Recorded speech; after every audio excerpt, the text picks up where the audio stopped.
салом, соат дар Москав 13. инҷо студияи марказии радиои муҳоҷир ва муҳимтарин тафсилоти хабарҳои ин соатаи Тоҷикистон ва ҷаҳонро мустақиман мешунавед.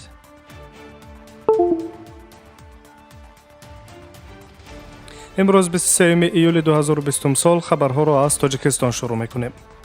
баъзе сокинони ноҳияи Хуросони вилояти Хатлон ки хонаҳояшон дар моҳи майи соли ҷорӣ аз офати табиӣ осеб диданд, бояд соли 2009 аз манзилҳои худ ба минтақаҳои бехавф мекӯчиданд.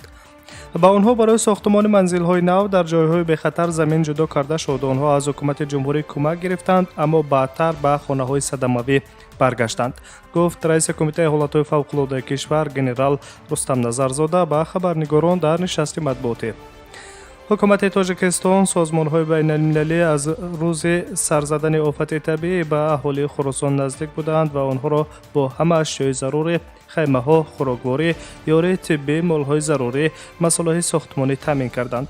Илова кардааст Рустам Назарзода, раиси кумитаи ҳолатҳои фавқулодда ва мудофиаи гражданӣ назди ҳукумати ҷумҳурии Тоҷикистон.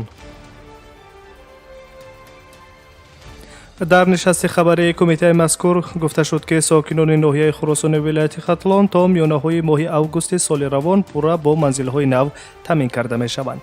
ёдовар мешавем ки дар натиҷаи борони шадиди рӯзи 14 май 67 хонаи сокинони ду деҳаи ноҳияи Хуросон зарар диданд. зарари умумӣ аз офати табиӣ 6 миллиону 725 ҳазор сомонӣ гуфта мешавад. дар ҳоли ҳозир бо дастгирии ҳукумати ҷумҳурии Тоҷикистон ба сокинони зарардида дар минтақаҳои бехавф манзилҳои нав бунёд гардида истодааст. инчунин қайд карда шудааст ки тибқи қарори комиссияи ҳукуматӣ дар ояндаи наздик боз 59 оила ба ҷойҳои бехавф дар ноҳияи Хуросон таҳвил дода мешаванд.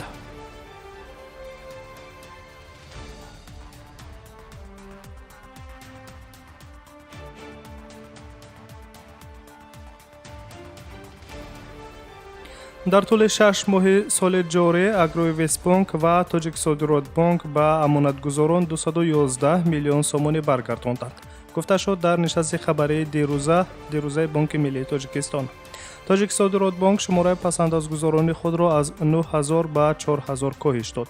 Банк ният ва созишномаҳои хуб дошт, аммо ин натиҷа надод. мо намехоҳем ҳама чизро дар пандемияи коронавирус айбдор кунем, аммо парвозҳо қатъ, марзҳо баста шуданд ва онҳо созишномаҳои ваъдашударо иҷро карда натавонистанд. Аммо ин маънои онро надорад, ки банк дар назди амонатгузорон ҷавобгар нест, гуфтааст раиси Банки Миллии Тоҷикистон Ҷамшед Нурмуҳаммадзода. инчунин қайд карда шудааст ки токунун Фононбанк ва Тоҷпромбанк аз пасандоздоронашон 65 миллион сомонӣ қарз доранд. Фононбанк 12 миллион сомонӣ ва Тоҷпромбанк 53 миллион сомонӣ аз пасандозпорандагон қарз доранд. комиссияи ҳукуматӣ ҳисоб кардааст ки онҳо метавонанд ҳангоми фурӯши амвол пули шаҳрвандонро баргардонанд. аммо мо бо амонатгузорони ин банкҳо якчанд маротиба вохӯрдем ва то ҳадди имкон кӯмак низ расонидем.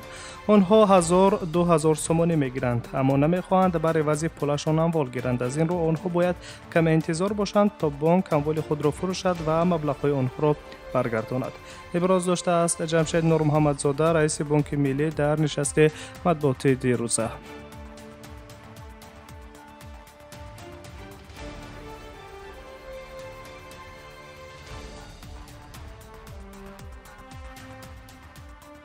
тафсилоти муҳимтарин хабарҳои Тоҷикистон ва ҷаҳонро мустақиман мешунавед. ҳоло дар Тоҷикистон мемонем ва хабарҳои рӯзро мустақиман идома медиҳем.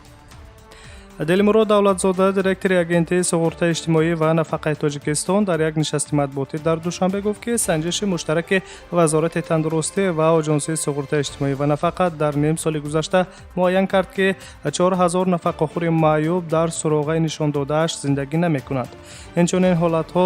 чунин ҳолатҳо дар шаҳрҳои Турсунзода, Кӯлоб, Хуҷанд ва ноҳияи Фархории вилояти Хатлон ошкор шудааст. ҳадафи мо аз ин иборат аст ки нафақахӯрон маъюби воқеӣ ҳастанд ва онҳо нафақаи худро дуруст дарёфт карда метавонанд. ин як раванди хеле мураккаб аст. дар деҳот одамон якдигарро мешиносанд ва муайян кардани нафақахӯрон осонтар аст, аммо дар шаҳрҳо мушкил аст. иброз доштааст Дилмурод Давлатзода.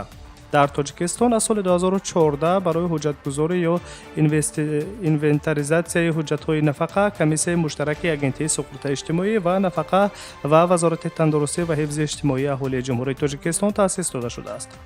طبق اطلاع агентии суғуртаи иҷтимоӣ ва нафақаи ҷумҳурӣ то 1 июли соли равон дар тоҷикистон 150919 нафақаҳори маъюб ба қайд гирифта шудааст ва аз соли 2014 инҷониб 93521 нафар аз ташхис гузаштаанд ки маъюбии 19773 нафар тасдиқи худро наёфт.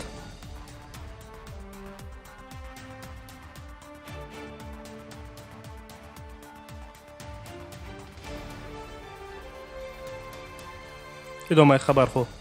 вазири тандурустӣ рен вестфалияи шимолии олмон Карл Йозеф Лауман ба расонаҳои ғарбӣ хабар додааст ки беш аз 2000 ҳолати сирояти коронавируси навъи COVID-19 дар корхонаи коркарди гӯшт дар Тониес муайян карда шудааст. қаблан хабар дода шуда буд ки коронавирус дар беш аз 15000 корманди корхонаи коркарди гӯшт дар ноҳияи Гюрцлохи Тюнес пайдо шудааст. бар асари сарзадани коронавирус дар корхонаи коркарди гӯшт 7000 нафар кормандон ки дар қаламрави корхона кор мекарданд таҳти карантин фаро гирифта шуданд. мақомоти маҳаллӣ ҳамчунин чораи эҳтиётӣ ҳама мактаб ва кӯдакистонҳоро дар минтақаи Гютерхаслох бастаанд. дар ҳоли ҳозир хадамоти ҳолатҳои изтирорӣ дар якҷоягӣ бо ҷонсии бехатарии молу маҳсулот корхонаи гӯштро безараргардонӣ мекунанд.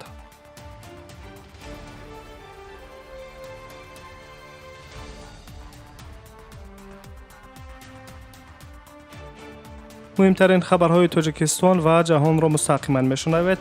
назар мекунем ба вазъи минтақа дар Озарбойҷон ва Арманистон. 22 июл Арманистон ва Озарбойҷон якдигарро дар вайрон кардани ҳолати оташбас дар сарҳади ду кишвар айбдор карданд. вазорати дифои Арманистон гуфт ки артиши Озарбойҷон шаби гузашта 7 маротиба низоми оташбасро вайрон кардааст. вазорати дифои Озарбойҷон иддао дорад ки артиши Арманистон дар як рӯз 38 маротиба низомро нодида гирифта муқобили таваққуф амал кардааст. вазорати дифои Озарбойҷон иддао дорад ки ҳамла дар минтақаи сарҳадӣ ки аз муноқишаи рӯзи 12 июл оғоз ёфт дар минтақаи Қарабоғи кӯҳӣ низ идома дорад. ғайр аз ин шоми рӯзи сешанбе артиши Арманистон задухӯрд байни нирӯҳои вижаи ду кишварро эълон кард. мубориза дар марзи миёни минтақаи Тавуши Арманистон ва минтақаи Товузи Озарбойҷон 12 июл оғоз ёфт. ҷонибҳо якдигарро дар авҷ гирифтани муноқиша айбдор мекунанд. ин бузургтарин буҳрон байни ду кишвар аз замони охирин даргирӣ дар Қарабоғи кӯҳӣ дар моҳи апрели соли 2016 аст.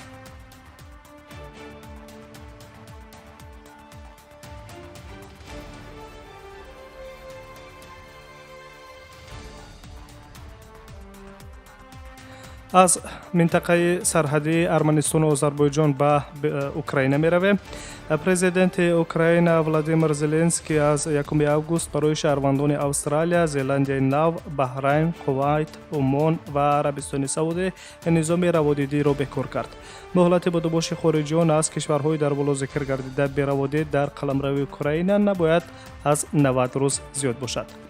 бо мақсади таҳия ва татбиқи амалии принсипҳои шарикӣ қарор медиҳам ки аз 1 августи соли 2020 барои шаҳрвандони Австралия, Зеландияи Нав, шоҳигарии Баҳрайн, давлати Кувайт, Умон, шоҳигарии Арабистони Саудӣ ҳолати бераводидӣ ҷиҳати вуруд ба Украина муқаррар карда шавад. муҳлати будубоши онҳо дар Украина набояд аз 90 рӯз зиёдтар бошад. гуфта мешавад дар хабари вебсайти президенти Украина. ҳамзамон Владимир Зеленский ба ҳукумат дастур додааст ки барои татбиқи чунин иқдом чораҳои зарурӣ андешида шавад.